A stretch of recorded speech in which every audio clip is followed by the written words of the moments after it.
Sir, other issue.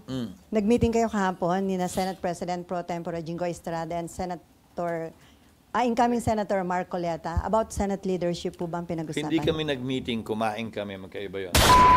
Nako, sa tingin ho natin, meron na hong kinikilabutan dyan sa House of Representatives at Malacanang, dyan sa naturang pagpupulong na yan, sa pagitan nitong si Chis Escudero, nitong si Senate President Pro Tempore Jinggoy Estrada, at nitong si Senate President Rodante Marcoleta. Ha? Napabalita ho kamakailan na nagkaroon na ispatan itong mga individual na to na nag-uusap-usap. Ngayon, makikibalita ho tayo dito sa press con na to kung anong napag-usapan nitong si Senate President former Senate President Chis Escudero, Senate President Pro Tempore Jinggoy Estrada at ang ating bagong Senate President Rodante Marcoleta dyan sa naturang pagpupulong na yan. Pero bago ang lahat ng yan, mga kababayan, isang like at isang subscribe. Masaya na ho tayo dyan sa mga gusto sumali sa ating community. Yung join button nandyan lang ho sa baba. Rekta na ho tayo dito sa naturang meeting. Naku, etong si Tambaluslos, naaalarma na sa tingin natin. Yang mga magnanakaw sa Malacanang, sa tingin natin nagpapanik na ngayong mga panahon na to.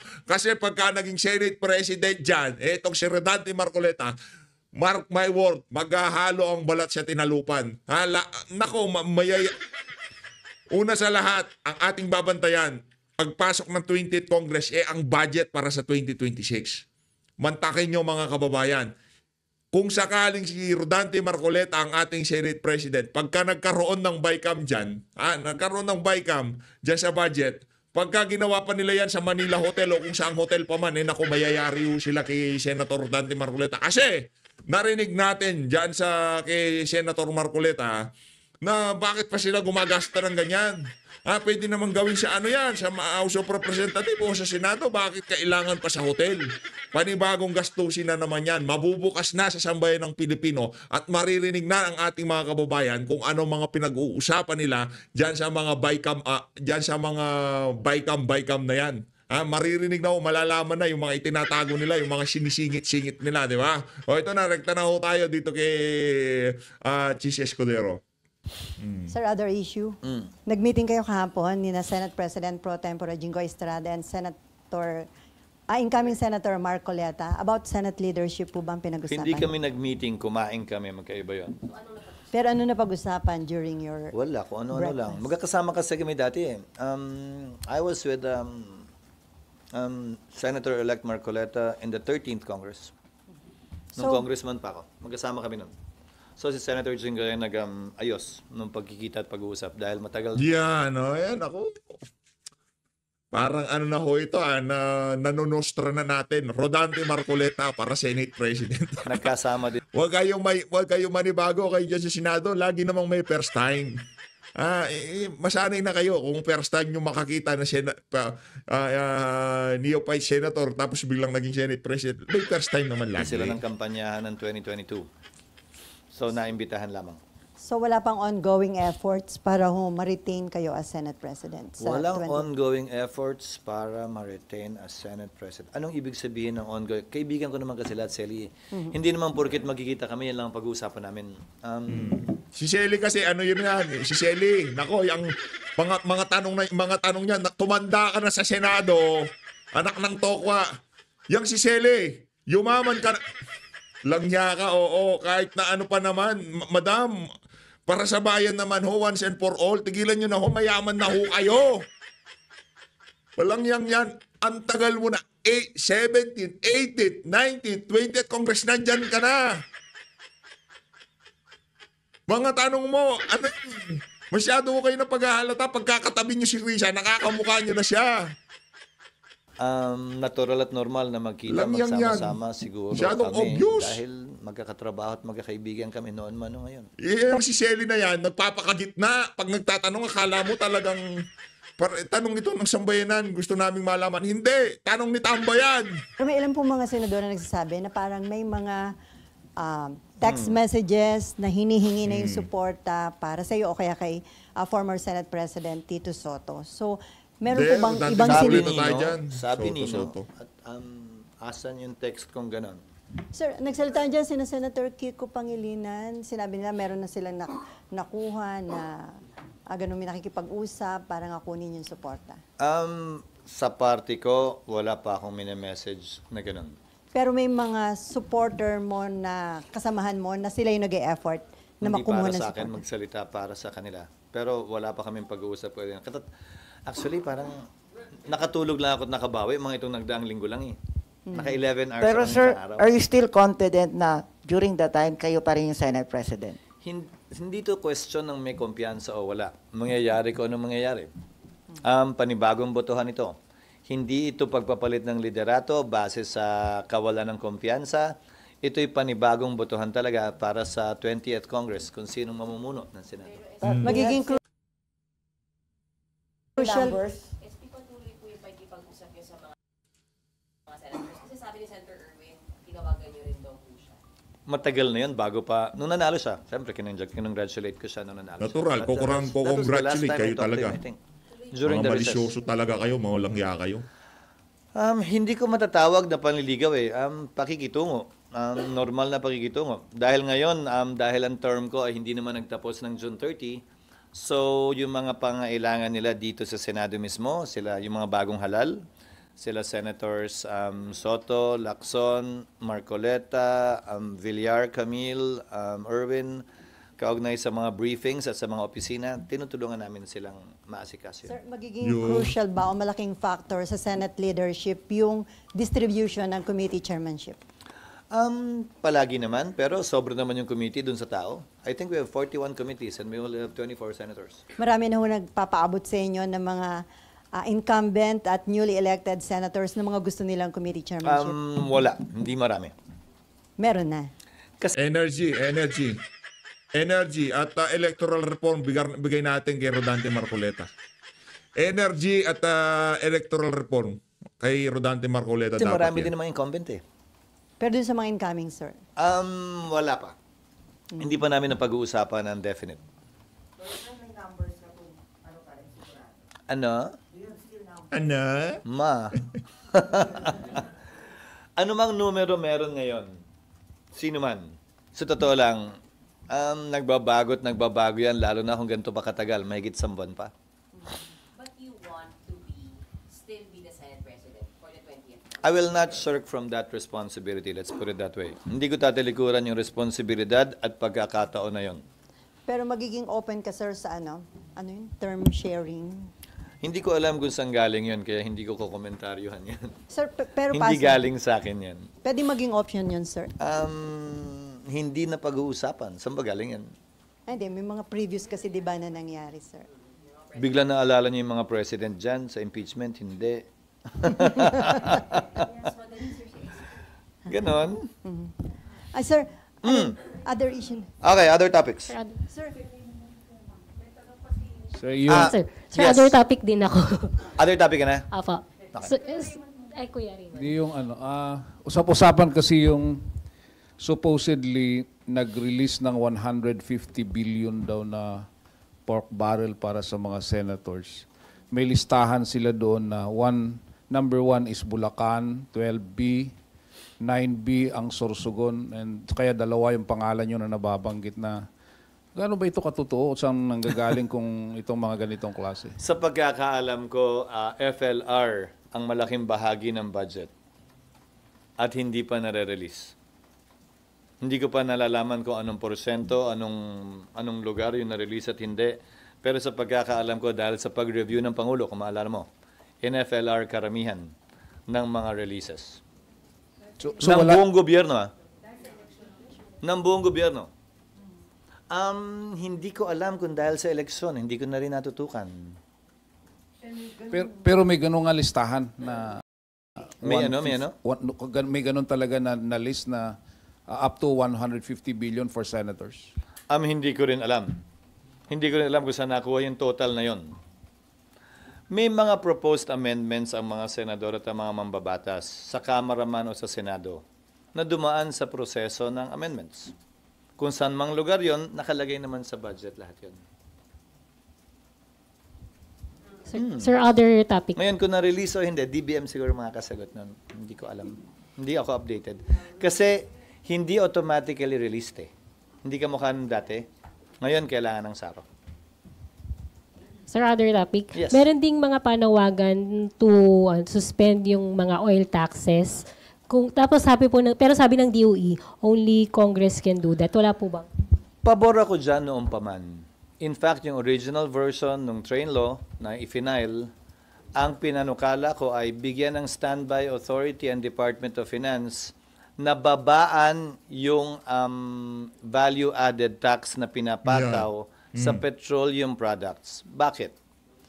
12% ang VAT. Pag tumaas yung presyo ng langis, halimbawa, mula $40 patungong $100, di magkakaroon ng malaking kita dahil percentage tax yung VAT ang gobyerno. Hindi ba mali yun?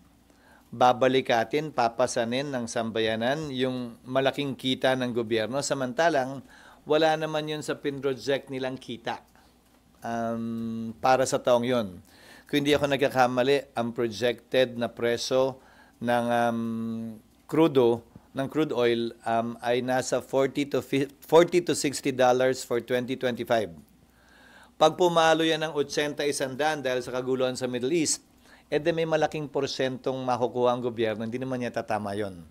So, babalik, mumungkahin namin muli yung standby authority na yan sa pagpapasok ng Kongreso. Yung adjustment ng excise tax, which is a fixed amount, binigyan namin sila ng standby authority pero for 2 years lang. Tapos na yon, nag-lapse na yun ng 2020. So, kailangan ng panukalang batas nga para magawa yun. Hindi, yung train law. Yung train law. Pero sir, may panawagan din, i-abolish na yung oil deregulation law. Considering yung situation ngayon na tumataas ang presyo na langis dahil sa Israel conflict. Kada tumataas naman ang presyo, ang panawagan ay i-abolish yan, pero pag bumababa yung presyo at sa mahabang panahon naman mababa, nakakalimutan din naman. So siguro ang kailangan natin gawin ay maglagay ng mga mekanismo, makinarya tulad ng standby authority na binanggit ko, na makaka-adjust tayo kapag may mga panahon tulad nito na tumataas yung presyo ng langis. Sir, patanong lang po ito ng COMELEC reporter Yes. namin. Hingi lang po na reaction dun sa BARM Parliament Government Courtesy Resignation dun sa mga ministers and agency heads. Tsaka tingin niyo po ba makaka-apekto raw ito dun sa upcoming parliamentary elections sa October? Hindi pa naman. Malayo pa naman yung Oktubre. Tingin ko ginawa ito base sa nabasa ko dahil sa mga reklamo at hindi kontento si Sammy, yung kasalukuyang Chief Minister, sa performance ng kanyang mga gabinete. Kung maalala mo, nagpalit ng Chief Minister pero hindi naman pinalitan yung mga gabinete niya. So marahil oportunidad to para talagang mapatakbo niya ayon sa ninanais niya yung BARM. Sir, sa June 30, pwede na mag-file ng mga pet bills and resolution yung mga senators. Paano po yung magiging sistema? Di ba dati nag-uunahan para yung kanilang bilang number 1 sa listahan? Ginawa namin drawing of lots. Drawing of lots ang ginawa namin. Pagbabalik yan sa nagdaang practice ng Senado na para patas, parehas. Kasi ang inabutan ko, may priority ang Senate President, tapos yung senior. Ang problema mo, primus inter pares, o pareho lang naman ako dun sa iba. So para sa akin, drawing of lots na lang, hindi ako dapat mabigyan ng prioridad. Pangalawa, pagdating naman dun sa mga senior, sa dami ng beses bumabalik yung mga dating naging senador, kailan pa magiging senior yung mga bago. So, sinubukan naming pantayin yung pagkakataon na makapag-file ng bill. So, first 10, raffle. Second 10, raffle. Tapos yung subsequent ones, first come, first serve na. So, hindi na mangyayari yung nagpupuyat sila, sir, dito para mauna. Hindi na. Yung unahan lang. Lamangan, unahan, hindi na. Ulitin ko, dati kasi nga, Senate President, ang rule na inabutan ko last Congress, Senate President ang may first crack to submit 10 or 20 bills, followed by yung pinaka-senior na kinocompute base sa bilang ng term na napagsilbihan na. Mulat-mula. So, ang mangyayari nga nun, yung mga bago, kahit na re-elect, parang hindi na sila, never sila makakaabot doon. Hindi ba? On your part, sir, ano yung mga bill na una nyo ipa-file? Fina-finalize pa lamang namin, pero dahil dito sa nangyayaring kaguluhan sa Middle East, isa na sa ipa-file namin tiyak yung standby authority na nais naming ibigay sa DOF o sa Presidente man na babaan yung value-added tax o i-fix yung excise tax. Ang pagdedebatihan na lamang ay yung threshold amount. Anong magti-trigger ng kapangyarihang yon ng Presidente? $80 per barrel ba? O ilang porsyento mula dun sa projected range ng presyo ng crude oil ang dapat natin pagbasihan? At ang pagbabasihan ba natin ay Dubai crude pa rin? O ang pagbabasihan natin ay yung MOPS of Singapore o yung Means of Platts of Singapore? Para sa akin, mas accurate yung MOPS. Pero sir, matagal pa yung proseso na yan kasi i-amend nyo pa yung batas. Hindi ba pwede yung executive branch isuspend temporarily habang ganyan na situation? Hindi walang ganong kapangyarihan ng Presidente na suspendihin ang mga batas na ayaw niyang ipatupad. Walang kapangyarihan ng Pangulo magsuspende ng buwis. Ang pwede sigurong gawin o mangyari para sa akin ay pag-aralan habang recess ang Kongreso. Kung may mga tariff o duties pa na binabayaran, pwedeng tanggalin muna yon para hindi gaanong tumaas ang presyo sa panahong ito. Habang recess kasi ang Kongreso, may kapangyarihan ng Presidente, i-adjust ang tariff rates. Kung meron pa, hindi ko kasi kabisado kung meron pa, kung may mga duties pa ang produktong petrolyo. Considering yung situation, ipa-prioritize nyo po yan, yung bill na yon, yung standby. Imumungkahin namin sa LEDAC na ma-prioritize pero hindi para sa aking i-prioritize yon. Pag-uusapan sa LEDAC yan sa pagitan ng Kamara at ng Senado at ng Executive Branch. SP, tama ba? Ang Senate President, House Speaker, copy furnished kayo ng reports tungkol sa confidential funds?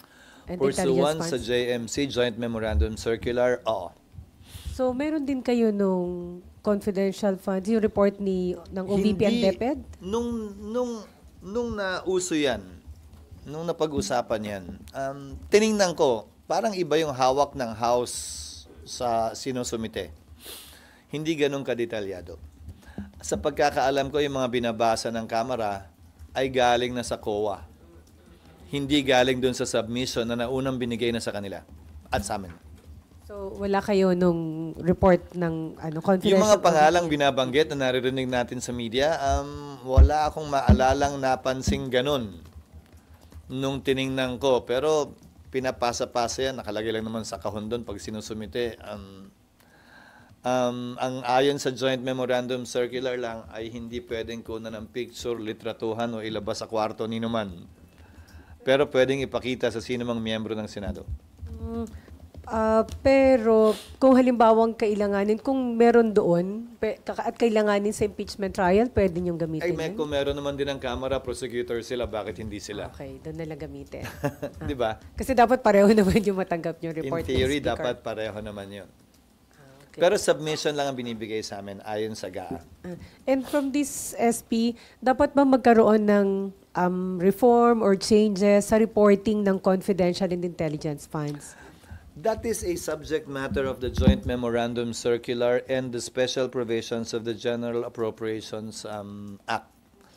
Kung may mga panukalang pagbabago, yung dalawa ang babaguhin. Yung JMC sa pagitan ng DBM at ng mga ahensyang merong confidential funds at intelligence funds. At pangalawa, yung special provisions na nakalagay sa GAA. Pwedeng dagdagan o bawasan yon sa kada taong pinapasa yung GAA. Nakikita ba kayong necessity to review and make some changes doon? Base dito sa investigasyong napapanood natin at ginagawa, sa palagay ko, pwede. Dapat suri na tingnan kung paano pa ito may improve to increase transparency and accountability. Sorry, SP, babalik lang po ako sa impeachment. Palatag lang po sana nung proseso para mas malinaw. Anak ng toko, paulit-ulit ka na, ha? Papalatag ka na naman ulit. Receive yung answer Lang yang yan. and yung reply ng process. Ano po yung next step? Ano yung next doon? E de magko-convene na ang 20th Congress. Kailangan pumili ng prosecutors ang Kamara. Magsumite ng compliance base dun sa order ng impeachment court. Tapos mag-i-schedule ang impeachment court ng trial date. Kung may humiling base sa pag-uusap ng mga impeachment court judges na may bagay na motopropyong pagpapasahan o kailangan pagpasa ng impeachment court, pwedeng mag-convene nang hindi kinakailangan tawagin pa yung magkabilang partido, motopropyo nga, on its own. Parang yung mga pagpapasyang ginawa ng impeachment court, that was decided by the court motopropyo, on its own, without calling either of the parties. Yun. Hanggang doon lang ang pwede kong sabihin dahil depende na nga yun sa magiging aksyon ng mga partido. Sir, saan papasok dun yung possible silang mag-vote na agad by simple majority dun sa answer, dun sa motion ni VP Sara? Saan po doon sa process? Pag nag-convene na yung impeachment court na nandun yung magkabilang partido. Hindi pwede yun sa motu proprio, sir. Alin? Hindi po pwede sa motu proprio yun, sir. Kailangan Alin? nandyan sila dalawa. Hindi para sa akin kasing sabihin walang batas, walang listahan ng pwede at hindi pwede sa motu proprio. So ulitin ko, pag-uusapan, pagdedebatihan, at kung kinakailangan, pagbabotohan yan ng mga miyembro ng impeachment court. Hindi para sa akin na idikta yun. So yung nakakonvene at nandun yung dalawang panig, trial na po yung tawag doon. Oo. So sa trial lang po pwedeng mag-vote dun sa motion ni VP Sara? Oo, dahil motion niya yun. Motion niya yun eh. Ang tanong, ihirit ba niya yun o hindi? Hindi ko alam at ayoko magsalita para sa kanila at ayokong pangunahan sila. So, clarification, parang sa impeachment rules, sir, di ba parang nakalagay doon, ang voting lang is to convict or convict or not guilty or conviction lang. Parang gano'n. Not guilty Hindi. or not, hindi ba gano'n? The Senate is the impeachment court is a collegial body, just like the Supreme Court or the Court of Appeals or the Sandigan Bayan. They decide everything by a vote. Di ba, Sandigan Bayan is divided into Sandigan Bayan, Court of Appeals, Court of Tax Appeals, and even the Supreme Court is divided into divisions. Tapos may en banc. Lahat yon pinagpapasahan as a collegial body by a vote. So mananalo at matatalo ka sa kaso, maiiso o hindi maiiso ang ilang mga order, base sa botohan ng mga mahistrado. Minsan by consensus lang, kasi wala namang nag-o-object. So may maghihiling, wala nag-object, so wala nang botohan. Possible talaga, sir, yung dismissal without yung going through yung... Nandun ba talaga kayo, no? Lahat naman nga kasi talaga posible. Ulitin ko pero pwede rin naman, babalik rin ko. Pwede rin may mag-motion, lika na, wag na tayo mag-trial, convict na natin ngayon na. They can also move that. I cannot prevent that from happening. But I will not vote for that. But, di ba, so, lahat ng mga motion na yun, pwede naman. Wag lang kayo mag-focus sa motion to dismiss. Kasi pwede rin motion to convict. Halika na. Yan. Huwag natin pakinggan. Sir. Obvious naman eh. Ganon? Oo, na-share mo na Now, kayo. there is Tuloy no kayo. rule that prevents a member or a lawyer, a party litigant from doing that. Paano pag sinabi ng prosecutor yun? Obvious naman eh. Nakita nyo na sa TV, di ba? Yung Article 2, Article 3. Wala nang presentahan na ebidensya. Butuhan na tayo agad. They can make that motion. But I will disagree with that motion. So all of these motions are possible. It cuts both ways. So yung motion to dismiss, sir, pwede nga siyang pagbotohan kahit walang process. Ang kulit! Anak ng tokwakan, ano bang... Ilang beses ba kayo pinanganak? Ba't paulit-ulit kayo? Natatawa na si Chis. Pwede natin, piliin natin ulit kung sino papapasukin natin mga media dito. Mga puro mga merong saltik ang utak, anak ng tokwa. Ano na? Pwede siyang ano? Pwede yung pagbotohan, kunwari nag-moto proprio kayong nag-convene. Tapos may Alin yun? Anong motion to There is no motion to dismiss pending before the Senate. Impeachment court. What was voted upon by the impeachment court was a motion to return.